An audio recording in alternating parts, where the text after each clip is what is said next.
మీ ఎలాంటి వ్యాపార ప్రకటనలకైనా వెంటనే మా ఛానల్ సంప్రదించండి. నమస్తే. ఈ రోజు మన స్టూడియోలో ప్రముఖ ఆధ్యాత్మికవేత్త దైవాజ్ఞ బ్రహ్మశ్రీ వీరాపురం సుబ్రహ్మణ్య స్వామి గారు మనతో ఉన్నారు. సో గురువు గారితో మాట్లాడేద్దాం. నమస్కారం గురుగారు. శుభాశీస్సులండి. అక్టోబర్ మాసం విశేషంగా వృషభ రాశి వాళ్ళకి ఈ నెల ఏ విధంగా కలిసి రాబోతుంది, ఎలాంటి పరిహారాలు చేసుకోవాలి, విజయదశమి ఉంది, దీపావళి ఉంది, వీటిని ఎలా వినియోగించుకోవాలి గురుగారు? మంచి విషయమే. అయితే ముందుగా మనం చెప్పుకోవాలంటే వృషభ రాశి రెండవ రాశి.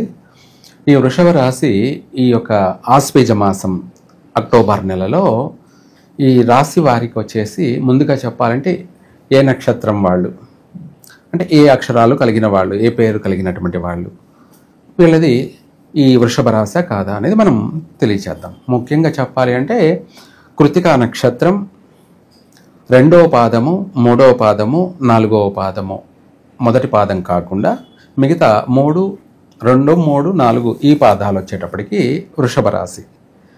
అలాగే అక్షరాలు వచ్చేటప్పటికి కూడాను ఇక్కడ ఈ అక్షరం, ఉ అక్షరం, అలాగే ఏ అక్షరం.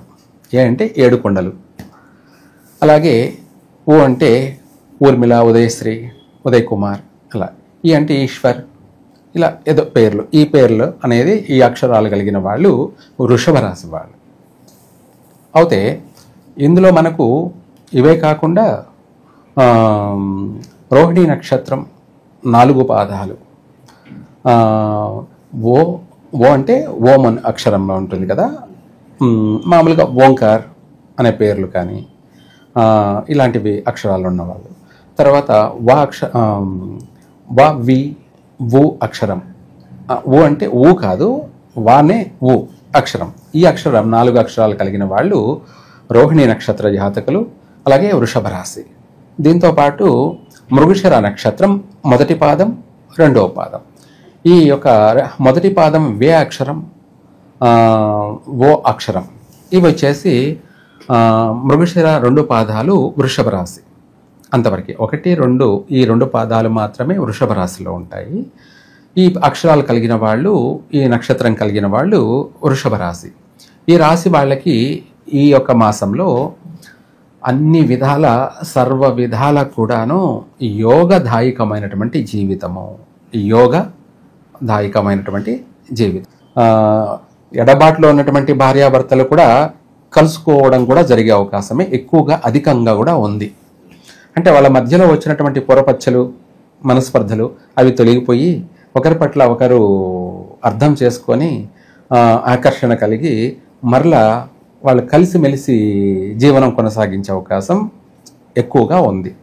దీంతోపాటు ఇదే కాకుండా వీళ్ళు ఆభరణాలు కొనడం కానీ, అలంకరణ కోసం అంటే బంగారం, వెండి ఇలాంటి వస్తువులు కొనడం కానీ, అలాగే ఎప్పటి నుంచో ప్రయత్నం చేస్తున్నటువంటి వాళ్ళకి వివాహ యోగం అనేది ఈ మాసంలోనే నెరవేరే అవకాశమూ ఉంది. నిశ్చయితాంబూలాలు పుచ్చుకునే అవకాశాలు అధికంగా ఉన్నాయి. లేదు, కొత్తగా ప్రారంభం చేయాలనుకున్న వాళ్ళు ఈ ఆశ్వేజ మాసంలో ప్రారంభం చేసినట్టయితే చక అన్నీ నెరవేరుతాయి. తొందరగా వివాహం అవుతుంది కూడా. ఎందుకంటే మనం శుభ సమయం కాబట్టి ప్రారంభం చేసింది అన్నీ కలిసే వస్తాయి. ఇదే కాకుండా ఉద్యోగం చేస్తున్నటువంటి వాళ్ళకు కూడా స్థాన చలనం, బదిలీలు జరిగే అవకాశాలు కూడా ఉన్నాయి. అవి కూడా వీళ్ళకి కలిసే వస్తాయి. అంటే ఎప్పటి నుంచో ఒక చోట చేస్తున్నాం, ఇక్కడ మనకు బాగానే ఉంది కదా అనుకుంటుంటారు. ఇంకా అక్కడే ఉండకుండా అక్కడి నుంచి ఇంకా కొంచెం బెటర్ పొజిషన్కి వెళ్ళాలి. అంటే అక్కడికి వెళ్తే ట్రాన్స్ఫర్ చేసినా లేదంటే బదిలీ చేసినా ఏమైనా కొంచెం మనకు మళ్ళీ కొత్త, అక్కడ మళ్ళీ రెడ్ వచ్చి మొదలెత్తున్నట్టు ఉంటుంది అని అనుకుంటూ ఉంటారు, సందేహపడుతుంటారు. అదేం అక్కర్లేదు. అలా మారినా కూడా సంతోషపడాల్సిందే. జీవితం అనేది లైఫ్ చేంజ్ అన్నమాట. అభివృద్ధి చెందేదానికి అవకాశాలు, మార్గాలు. ఏదో భయపడిపోవాల్సిన అవసరం లేదు. ట్రాన్స్ఫర్ చేస్తున్నారు, బదిలీలు చేస్తున్నారు అని చెప్పేసి భయపడిపోవాల్సిన అవసరం లేదు. జరిగేవన్నీ మంచి కొరకే అన్నట్టుగా కొన్ని విషయాలలో మంచే జరుగుతుంది, సందేహపడాల్సిన అవసరం లేదు. అలాగే గృహయోగం కలిగే అవకాశం ఉంది అని చెప్పుకున్నాం. వీటితో పాటు నూతన వాహన యోగం కూడా విశేషంగా ఉంది. విశేషంగా ఖరీదైన వాహనాలు కొంటారు, ఖరీదైనటువంటి వస్తువులు కొంటారు. ఇంటికి కూడా మరమ్మతులు అంటే ఏదన్నా ఇంటిని మార్చుకోవడం, అందంగా అలంకరణగా మార్చుకోవడం కోసమే కూడా మరమ్మతులు చేసి వాళ్ళు అదే ఏమంటారు మాడిఫై చేసుకునే అవకాశం కూడా ఉంది. కుటుంబ పరంగా, ప్రేమ అనురాగాల పరంగా ఎలా ఉంటుంది? వృషభ రాశి వాళ్ళకి ఈ మాసంలో అన్ని శుభ సూచకాలే. నిన్నటిదాకా యుద్ధం చేసుకున్న వాళ్ళు, జుట్లు పట్టుగా కొట్టుకున్న వాళ్ళు కూడా రేపు మళ్ళీ అందరు ఒకరి పట్ల ఒకరు ప్రేమలు, అభిమానాలు, ఆప్యాయతలు మళ్ళీ ఒక వింతగా మారిపోతుంది. అంటే కలిసి వచ్చే కాలం ఉంటే నడిచి వచ్చే కుమారుడు పుడతాడన్న సామెత కింద ఇలాకు ఈ మాసం అనేది అనుకూలమైన మాసం కాబట్టి దూరం చేసినటువంటి మనస్పర్ధలతో కూడుకున్నటువంటి సమస్యలు మళ్ళీ దగ్గర అవుతారు.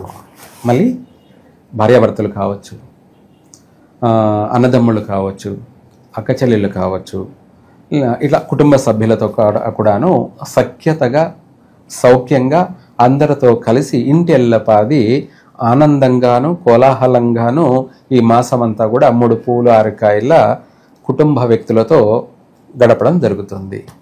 ఏమన్నా యోగాలు ఏమన్నా వరిస్తున్నాయి గురుగారు? విశేషంగా మనకు కొన్ని యోగాలు ఉంటాయి అంటారు కదా. అవును, వాస్తవం. వీళ్ళకు ఉన్న పలానా ఒక ఇల్లు కొనే అవకాశము ఉంది. లేదు స్తోమత లేని వాళ్ళు, అంటే మరీ పేదవాళ్ళు అయితే వాళ్ళు ఏదన్నా ఒక రెంటింట్లో ఉన్నారనుకుందాం, అద్దెంట్లో. అయితే ఆ అద్దెంట్లోంచి ఎప్పటి నుంచి బాధపడుతూ వాళ్ళు ఎంత చేసినా అభివృద్ధి చెందనేటువంటి వాళ్ళు ఉన్న పలానా స్థానం మారే అవకాశం ఉంది, ఇల్లు కూడా మారే అవకాశం ఉంది. అయితే ఇంకొక ఇంట్లోకి వెళ్తే కలిసి వస్తుందా కలిసి రాదా అని అంటే ఇప్పుడు ఉన్నదాన్ని వదిలిపెట్టి ఇంకొక ఇంట్లోకి పోవడం వల్ల వీళ్ళకు కలిసి వచ్చే అవకాశాలే ఎక్కువగా ఉన్నాయి. అంటే ఇల్లు మారాలి అనుకుంటున్నటువంటి వాళ్ళు ఈ మాసంలో మారినట్టయితే వాళ్లకు చక్కగా కలిసి వస్తుంది. చాలామంది సందేహపడుతూ ఉంటారు, ఏమని మేము ఇంట్లో ఉన్నాము ఏం కలిసి రాలేదు, అయితే అక్కడ కలిసి రాలేదని భయపడుతూ ఉంటారు. ఇంకొక ఇంట్లోకి వెళ్తే ఎలా ఉంటుందో ఏమో అని చెప్పేసి కూడా భయపడుతూ ఉంటారు. అయితే ఆ సందేహం అక్కర్లేదు. ఈ మాసంలో అద్దెళ్ళు మారినా కూడా వాళ్ళ జీవితాలు, వాళ్ళ తలరాతలు కూడా మారే అవకాశమే ఉన్నాయి. అంటే మారతాయి కూడా. అంటే ఉన్న చోట ఉన్న స్థాయినే కాకుండా ఇంకా కొంచెం మెరుగుపడే అవకాశం ఉంది, అభివృద్ధి చెందే అవకాశం కూడా ఉంది. అలా స్థాన చలనం జరుగుతుంది. మనం ప్రారంభించే సమయం అశుభ సమయం అయితే అది దగ్గరికి వచ్చింది కూడా మళ్ళీ దూరం అయిపోతూ ఉంటుంది. లేదు నిశ్చయితాంబూలాలు పుచ్చుకున్నది కూడా మళ్ళీ క్యాన్సిల్ అయిపోతూ ఉంటాయి అన్నమాట. ఇవే అందరికీ అర్థం కాని విషయాలు, వింతలో విచిత్రాలు అనమాట. వాళ్ళు మళ్ళీ అందరూ కుటుంబం అంతా కూడా సఫర్ అవుతుంటారు. ఏమిటి, మనము నిశ్చయితాంబూలాలు కూడా పుచ్చుకున్నాము, అంటే ఎంగేజ్మెంట్ కూడా చేసుకున్నాము, ఎందుకు క్యాన్సిల్ అయిపోయింది అని అందరూ సఫర్ అవుతుంటారు. ఇటువంటి సమస్యలు అధికంగా అనుభవించిన వాళ్ళు కూడా ఉన్నారనమాట. అటువంటి వాళ్ళకు కూడా ఈ మాసము శుభవార్తే. చక్కగా కలిసి వస్తుంది, వివాహం కూడా అవుతుంది. సంతాన విషయంలో కూడా మేజర్ నష్టాలు లేవు. కానీ కాకపోతే ఈ గ్రహణ ప్రభావం అనేది ఈ రాశి వాళ్ళకి మనోచింతన ఉంది కాబట్టి, మనోచింతన అంటే ఏదో తెలియని దిగులు, ఆందోళన, దిగులు, భయము, ఎక్కడో కొంత వాళ్ళకి బెరుకు, ఇలాంటివి అధికంగా ఉన్నాయి. ఎంతకాలం ఉండొచ్చు అంటారు గురుగారు? అది ఈ గ్రహణ ప్రభావం అనేది ఉండడం వల్ల ఈ సంవత్సరం అంతా కూడా ఉంటుందన్నమాట. అది ఈ సంవత్సరం అంతా కూడా ఉంటుంది. దానితోడు మళ్ళీ ఇది పోయేటప్పటికి మళ్ళీ ఆదివారం అమావాస్య సూర్యగ్రహణం, అది మనకు కనిపించకపోయినా కానీ ప్రకృతిలో జరుగుతుంది కాబట్టి ఎంతో కొంత దాని ప్రభావం అనేది ఉండనే ఉంటుంది. మన దేశంలో కనపడదు కానీ మిగతా దేశాల్లో కనిపిస్తుందిగా. కాబట్టి దాని ప్రభావం అనేది మనకు, మన తెలుగు వాళ్ళు అక్కడంతా ఉన్నారు కాబట్టి, ఎక్కడైతే మన తెలుగు వాళ్ళు ఉన్నారో అదంతా మన దేశాలే, అవన్నీ కూడా మన దేశాలే, మన వాళ్ళు ఉన్నారు కాబట్టి మన దేశాలే. కాబట్టి అక్కడ కూడా గ్రహణం కనిపిస్తుంది కాబట్టి పాటించాలి వాస్తవంగా. అదే ఇది మన తెలుగు రాష్ట్రాలకు మాత్రమే చెప్పుకోవడానికి లేదుగా. మన తెలుగు వాళ్ళు ప్రపంచవ్యాప్తంగా ఉన్నారు, అన్ని దేశాల్లో ఉన్నారు. ఏ దేశాల్లో మన తెలుగు వాళ్ళు ఉన్నారంటే ఆ దేశం మందే అది కాబట్టి వాళ్ళకు వర్తిస్తుంది. కాబట్టి అందుకే ఈ గ్రహణ యొక్క ప్రభావం పాటించాలి తప్పకుండా. ఈ గ్రహణ ప్రభావం కూడా ఎఫెక్ట్ ఉందన్నమాట. మళ్ళీ ఇది పోయిన తర్వాత మళ్ళీ మార్చి నెలలో 3వ తారీఖు 3వ నెలలో మళ్ళీ గ్రహణం ఉంది. ఇలా ఈ గ్రహణ ప్రభావాలు ఈ సంవత్సరం రాసుల పైన అధిక ప్రభావం ఉంది. అందువల్ల జాగ్రత్త ఉండడం మంచిది. ఎంతైనా సరే ప్రజలు జాగ్రత్తగా ఉండడం మంచిది. జాగ్రత్తగా ఉండడం అంటే ఏదో భయపడిపోమని కాదు.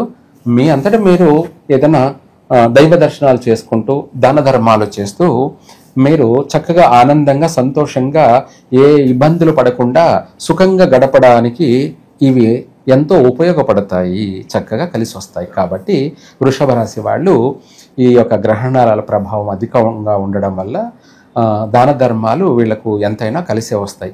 అలా అని చెప్పేసి బంగారాలు దానం చేయండి, లేదంటే హారాలు నెక్లెస్లు దానం చేయమని చెప్పకూడదు. అది ఎందుకంటే అది 100% మళ్ళీ ఇది ఈ యొక్క వాటికి సంబంధించి నవధాన్యాలే చంద్రగ్రహణానికి సంబంధించి జరిగింది కాబట్టి బియ్యము, అలాగే రాహు మింగాడు కాబట్టి దానికి సంబంధించి మినుములు. రేపు ఆదివారం అమావాస్య, ఆ రోజు కూడా సూర్యగ్రహణం, రాహుగ్రస్త సూర్యగ్రహణం. దీన్ని చూడామణి సూర్యగ్రహణం అని కూడా అంటారు. ఈ సూర్యగ్రహణ ప్రభావం కూడా ఎఫెక్ట్ అనేది ఉంది కాబట్టి ఈ రాసుల వాళ్ళు దాన ధర్మాలు చేయడమే ఎంతో శ్రేయస్కరం. ఆ దాన ధర్మాల్లో ఇందాక చెప్పుకున్నట్టుగా ఎవరెవరి స్తోమతను బట్టి వాళ్ళ దాన ధర్మం చేయడం మంచిది. ఎందుకంటే వీళ్లకు ఆ గ్రహణ యొక్క ప్రభావం అనేది ఉండకుండా దాని నుంచి వీళ్ళు బయటపడడానికి ఇది చాలా ఉపయోగపడుతుంది. ఇక విశేషంగా ఎటువంటి దైవారాధనలో నిత్యం వీళ్ళుంటే బాగుంటుంది అంటారు చివరిగా? మంచి విషయం అడిగారు. వీళ్ళకి గ్రహణ ప్రభావాలు ఉండడం వల్ల ఈ గ్రహణ ప్రభావాలు ఈ యొక్క సూర్యగ్రహణం కానీ, ఈ యొక్క రాహుగ్రస్త సూర్యగ్రహణం కానీ, రాహుగ్రస్త చంద్రగ్రహణం, తర్వాత రాహుగ్రస్త సూర్యగ్రహణం కాబట్టి వీటికి సంబంధించి ఎవరైనా సరే సుబ్రహ్మణ్య స్వామి మంత్రం పఠించినట్టయితే, ఎందుకంటే ఈ గ్రహణ ప్రభావానికి సర్పరూపమే కాబట్టి దానికి సంబంధించినటువంటి అధిదేవత సుబ్రహ్మణ్య స్వామి. ఓం కార్తికేయాయ విద్మహే వల్లీనాదాయ ధీమహి తన్నో నాగః ప్రచోదయాత్ అనే ఈ మంత్రాన్ని తరచూ పఠించినట్టయితే చక్కగా ఒకటి కాదు అన్ని విషయాలలో కలిసి వస్తుంది. భార్యాభర్తల మధ్య సఖ్యత కలుగుతుంది. సంతాన విషయంలో ఎటువంటి నష్టాలు లేకుండా మంచి సంతాన ప్రాప్తి కలుగుతుంది. అలాగే ఆర్థిక పరమైనటువంటి విషయాలలో కూడా అభివృద్ధి చెందుతారు. ఆరోగ్య విషయంలో కూడా చక్కగా బాగుపడతారు. ఈ మంత్రం ఒక విధంగానే కాకుండా అన్ని విధాల విశేషమైనటువంటి, అలాగే నాగ మంత్రం అన్నమాట. ఇది చక్కగా కలిసి వస్తుంది. ఈ మంత్రాన్ని పఠించండి. అన్ని విధాల ఈ గ్రహణ ప్రభావాలు కూడా వైదొలిగిపోతాయి.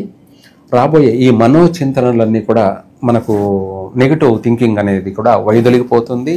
అలాగే మనశ్శాంతిగా ఉంటారు, ప్రశాంతంగా ఉంటారు.